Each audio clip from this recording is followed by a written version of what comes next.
ভেটকি পাতুরি নামটা শুনলেই কেমন জিভে জল চলে আসে, তাই না? হ্যাঁ, প্রত্যেকটা বাঙালির কাছে ভেটকি পাতুরি একটা আবেগের জায়গা।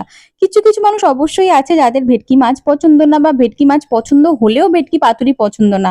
আমি যেমন ভেটকি মাছও পছন্দ করতাম না, পাতুরিও পছন্দ করতাম না, কিন্তু এই মানুষটার সঙ্গে থেকে থেকে দুটোই আমার ভীষণ পছন্দের হয়ে গেছে। তো আজকে আমাদের সেটাই বানানো হচ্ছে।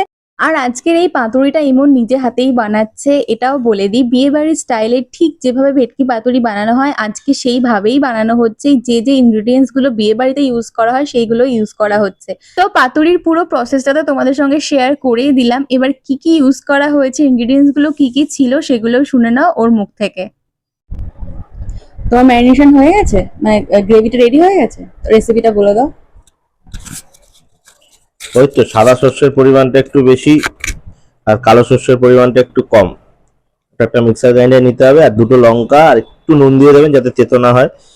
দিয়ে ভালো করে গ্রাইন্ড করে তারপর ওটাকে একটা পাত্রের মধ্যে নিয়ে ওর মধ্যে ভালো করে মশলাটা, মানে যেটা গ্রাইন্ড করলেন ওটা একটু ফেটিয়ে নিয়ে তার মধ্যে টক দই, তারপর কাঁচা লঙ্কা, সর্ষের তেল দিয়ে ভালো করে ফেটিয়ে নিতে, পরিমাণ মতো নুন, কাঁচা লঙ্কা বাটা যতটা ঝাল খাবেন সেটা দিয়ে ভালো করে ফেটিয়ে নিয়ে টক দই দিয়ে তারপর যখন পুরো বানানোটা হয়ে যাবে ওটাকে একটু টাইট করার জন্য অল্প একটু সত্যেন্দ্র ছাতু দিতে হবে।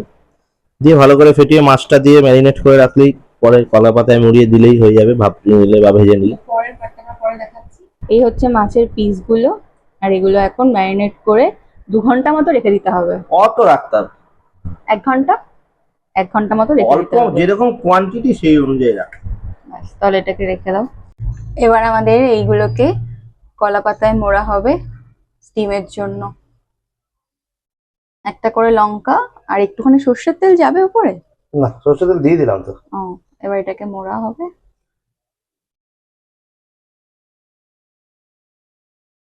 পাতুরি আমাদের স্টিমের জন্য পুরোপুরি রেডি। আমাদের এখানে পাতুরি রেডি হয়ে গেছে। পাতুরির একটা টেস্ট করাবো। ওয়াও।